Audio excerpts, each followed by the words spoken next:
4 dies abans d'acabar el 2007, 72 dones s'han perdut la vida a Espanya a mans de les seves parelles o exparelles.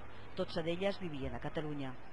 El fet que s'hagi superat la xifra de l'any passat qüestiona en certa manera l'eficàcia tant dels mecanismes legals, lleis, condemnes i feina policial, com de les campanyes de sensibilització.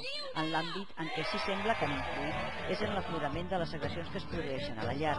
A Espanya, més de 93.000 dones van denunciar maltractaments entre el gener i el setembre d'aquest any. A Catalunya, la xifra supera les 13.300. I en gairebé 3 de cada 4 casos va ser la mateixa víctima la que va interposar la denúncia. Els Mossos fan un seguiment de totes les víctimes que a partir d'ara podran continuar encara que se'n vagin a viure fora de Catalunya. Per un acord aprovat a la Junta de Seguretat, la policia catalana i també la Secretaria d'Institucions Penitenciàries tindran accés al fitxer del Ministeri de l'Interior sobre violència domèstica i de gènere, que registra tots aquests casos a partir de les denúncies presentades per les víctimes. Les víctimes i els agressors poden canviar la seva ubicació dins de tot el territori espanyol. Tenir tota aquesta informació i tot aquest treball de coordinació permet precisament evitar que hi hagin aquests buits d'informació que de vegades poden produir-se o que es produeixin descoordinacions.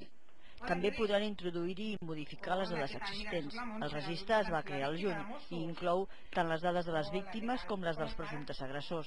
En l'àmbit judicial, demà entren en funcionament 6 jutjats nous que només tramitaran casos de violència domèstica. Un serà a Sabadell i els altres 5 a Girona, Mataró, Granollers, Sant Feliu de Llobregat i Badalona.